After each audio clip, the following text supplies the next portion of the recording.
Notre invité en direct du Quattro Agap, Pierre Voller, organisateur de ce salon Okova, mais également adjoint au maire de Gap en charge de l'économie. Merci de prendre un petit moment dans 2 journées bien remplies, je l'imagine. Une journée, on le redit un petit peu, mais consacrée aux professionnels hier, et un mercredi ouvert au grand public, et également, vous l'évoquiez, aux écoles ou en tout cas aux filières d'enseignement concernées par les nouvelles technologies. Oui, qui sont essentiels aujourd'hui, puisque nos jeunes seront les ressources des entreprises que nous voulons créer autour de ces enjeux considérables que sont apportés par les services numériques aujourd'hui. Alors, derrière ce salon Okova, il y a également ce que tout le monde, je crois, appelle un petit peu de ses voeux, cette fameuse diversification de l'économie du département des Hautes-Alpes. C'est aussi une suite à l'absence de désenclavement constaté, acté encore plus, j'allais dire, symboliquement depuis que hier Pierre-Bernard Raymond a décidé de clore le dossier de l'autoroute A51. C'est cet enjeu qu'il y a derrière Okova, en fait. Oui, bien l'attractivité et la compétitivité du département sont liées à notre positionnement sur tous ces services numériques. On a plusieurs axes aujourd'hui. Vous avez vu qu'on a cette licence pro qui permet de fournir des ressources. On peut ici développer une filière numérique qui est en mesure de fournir, pourquoi pas, du développement logiciel, bien sûr, à des entreprises, mais aussi de fournir des services distants en matière de télégestion, par exemple, de e-learning, le fait d'avoir des tuyaux qui vont être apportés, qui va venir sur la ville de Gap pour être disponible 2013-2018, c'est 100% de la commune, et puis dans le cadre d'un syndicat mixte ouvert, nous avions le directeur ce matin qui nous a exposé quelle était la stratégie des 2 départements 05-04 sur les années qui viennent pour la mise à disposition de fibres optiques, mais aussi de points hauts qui permettront de développer aussi le mobile au niveau de la 4G. Le fait d'avoir ces tuyaux, on n'aura pas plus qu'ailleurs, mais on a aujourd'hui plus les freins que l'on a connus jusqu'à maintenant pour que cette filière puisse se développer, d'une part en fournissant des services à forte valeur ajoutée du développement, mais aussi dans l'autre sens, c'est-à-dire que les applications qui seront développées vont être très importantes de manière transversale sur l'ensemble des activités économiques du département, que ce soit en matière de tourisme par exemple, bon évidemment c'est 80% de l'activité, mais pour développer les filières aéro aussi, et aussi pour l'ensemble de l'activité économique, puisque le cloud computing, c'est-à-dire le fait d'utiliser des ressources distantes, jusqu'à maintenant vous installiez vos applications sur votre ordinateur, aujourd'hui avec des tuyaux de fibre optique qui ont 10 à 20 fois le débit de la DSL pour le même prix, vous allez pouvoir utiliser des ressources distantes qui sont beaucoup plus puissantes avec des capacités de disque, de l'archivage, etc.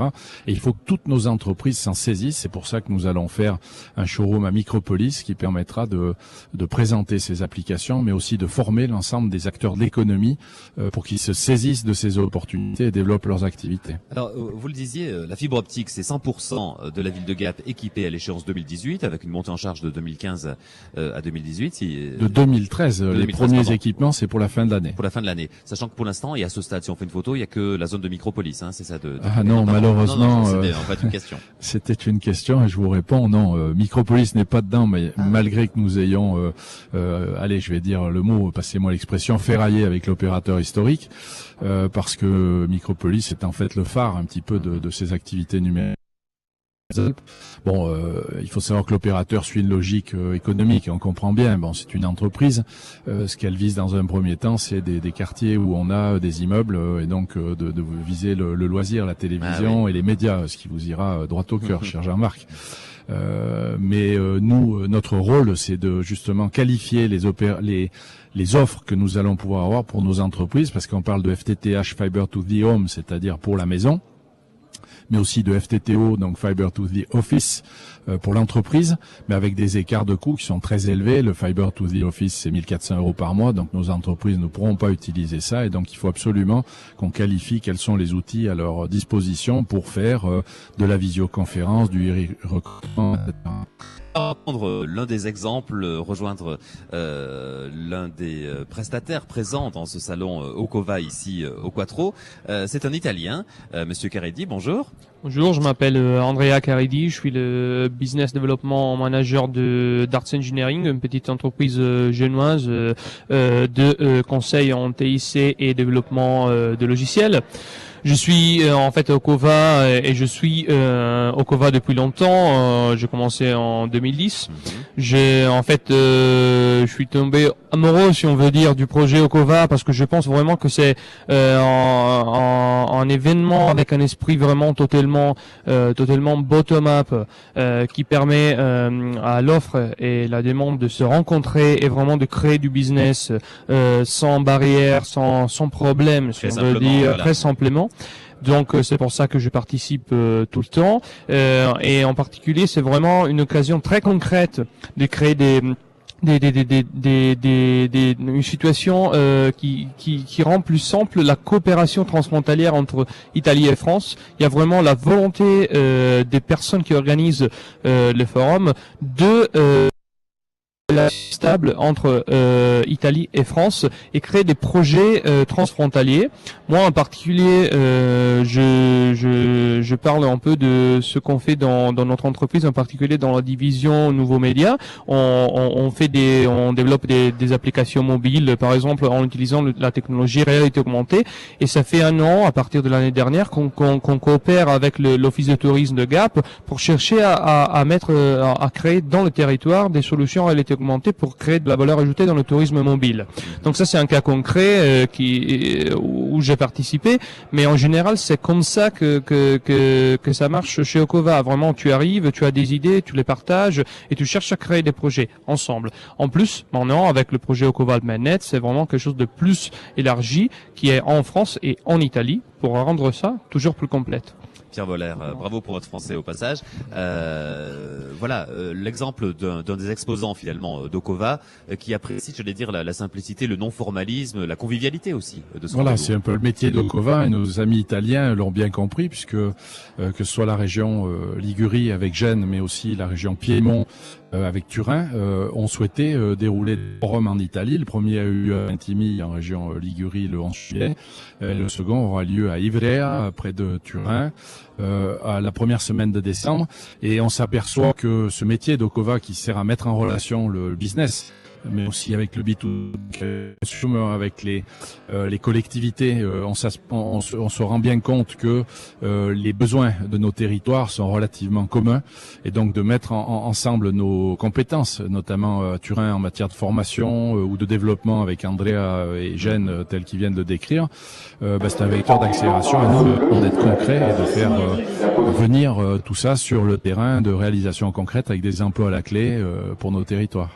Alors, on invite nos auditeurs à venir au Quattro, jusqu'à pour découvrir un petit peu les exposants, les technologies présentées à l'occasion de ce salon Okova. On va maintenant élargir un peu le propos, Pierre Voller, avec vous, parler de vos autres responsabilités. D'abord celle d'adjoint. Je vous en prie, Pierre. Non. Oui, on peut libérer. Andrea, faire du Andrea. business. Oui, merci. L'heure est au business. Merci d'avoir été avec nous. Oui, parler de votre autre casquette. D'abord celle d'adjoint au maire en charge de l'économie. Bon, écoutez, vous finissez le mandat avec des résultats assez visible, c'est-à-dire le développement de Gap Sud et puis beaucoup d'autres petits pôles de commerciaux qui sont apparus. Oui, bien sûr. Bon, nous avions fixé effectivement l'objectif était d'équilibrer un petit peu, en tout cas pas au détriment évidemment de la partie Gap Nord et Est, mais de développer et d'aider le Sud à se pérenniser parce que c'est un lieu où le développement démographique est relativement important. Donc on a Gap Sud avec but qui a fait 1600 mètres carrés de plus. Tout le monde a vu les travaux au niveau de Hyper-U qui va devenir la plus grosse face du bassin gapençais. Avec un parking souterrain immense. Absolument semi-enterré.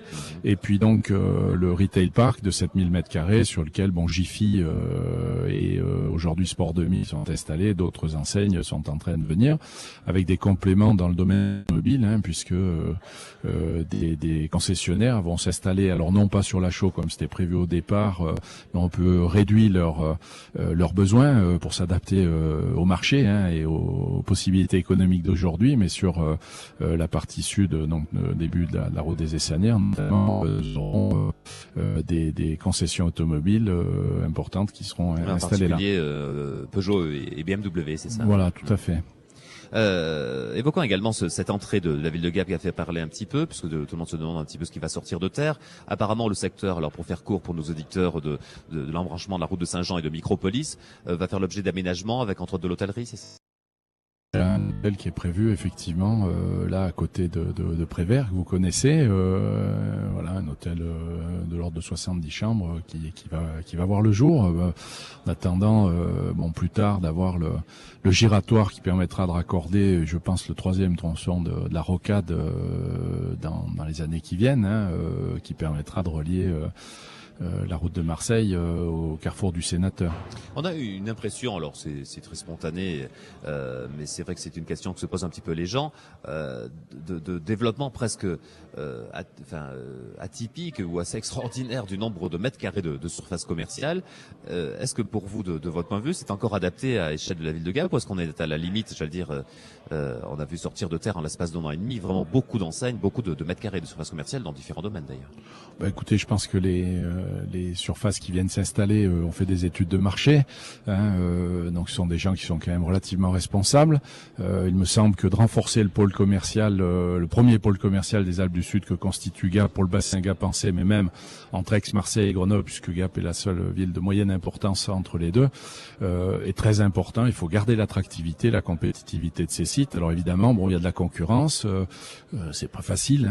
Moi, en tant que chef d'entreprise pendant 30 ans, j'ai eu affaire à la concurrence, mais je crois que bon, il n'est pas du rôle d'une collectivité de s'insérer dans ces sujets-là. Bon, évidemment, si dans un domaine, vous avez eu pour Bricopro à Tallard, qui a fait un petit peu débat entre le maire de Gap et le maire de Tallard, vous avez dit bon, finalement, vous nous le disiez, je crois, au mois de mai sur nos ondes, l'important c'est que Gap et ses alentours restent le principal pôle commercial des Alpes du Sud.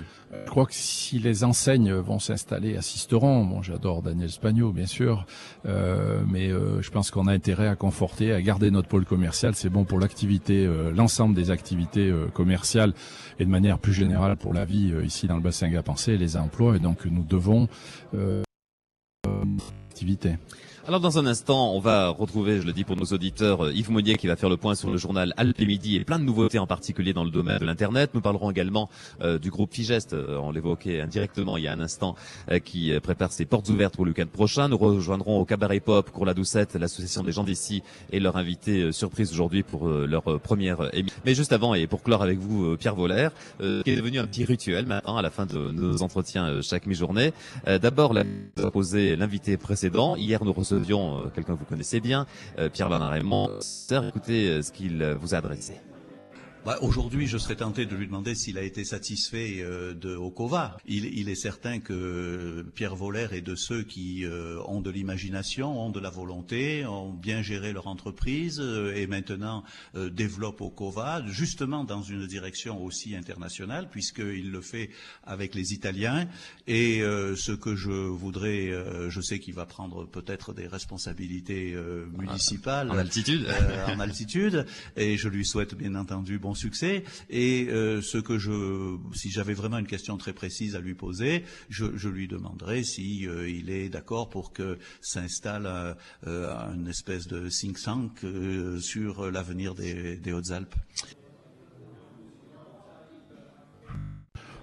Évidemment, c'est une excellente idée. Je rejoins Pierre.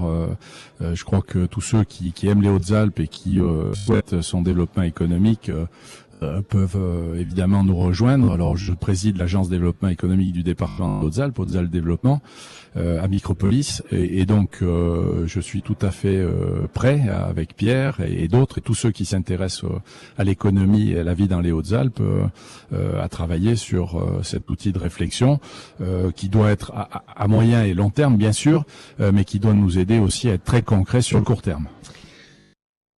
Dernier rituel de cette émission, c'est une nouveauté de la rentrée. On propose à l'invité de faire un petit peu le point sur son engagement public. Il ne s'agit pas de parler évidemment ici de sa vie privée, mais vous avez maintenant passé la main au niveau de votre entreprise. Vous avez des objectifs sur lesquels on va revenir dans un instant.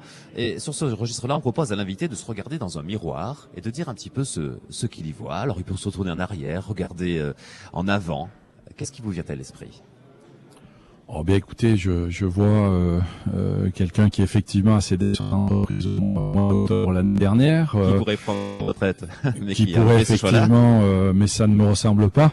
Je ne suis pas encore à la retraite puisque je pourrais briguer cette retraite d'ici 3 ans, mais j'ai surtout un bonheur de vivre dans les Hautes-Alpes, d'avoir une famille avec 3 enfants. Dont 2 sont aujourd'hui dans l'enseignement supérieur à Marseille, une à Subdeco Eurecom et l'autre qui vient de démarrer un Master 1 de gestion de ressources humaines, voilà, et une 3e qui démarre sa 4e cette année au lycée Dominique Villard et qui fera, contrairement à l'ensemble de la famille qui a fait de l'italien, elle démarre l'espagnol. Merci. Voilà votre réponse. Vous, par exemple, c'est très intéressant ce miroir-été. Vous avez glissé rapidement et c'était très intéressant sur le chapitre famille, dont on voit que vous avez souligné évidemment l'importance. Demain, nous recevrons Henriette Martinez, présidente de l'UMP, candidate à la mairie de Laragne annoncée. Quelle question pourriez-vous lui poser? Qu'est-ce qui vous vient à l'esprit? Oh, une question tout à fait simple. Je sais que elle sera candidate effectivement à Laragne et qu'elle connaît très bien le sud du département et qu'elle s'y est impliquée. Et donc lui demander très simplement quelle est sa vision pour le développement économique du sud du département, quel en est le positionnement, quelles en sont les forces, les faiblesses et qu'est-ce que nous pourrions faire pour l'aider à développer le sud du département. Ultime question, on garde toujours le meilleur pour la fin. Que vous réfléchissez depuis des mois à vous présenter aux élections municipales dans la station des Ors, en succession de Paul Dijoux qui devrait arrêter à l'occasion de la fin de ce mandat. Est-ce qu'aujourd'hui vous avez pris votre décision ou pas encore? Alors écoutez, à l'heure actuelle, je rencontre régulièrement les Orients. Ces rencontres sont très très intéressantes.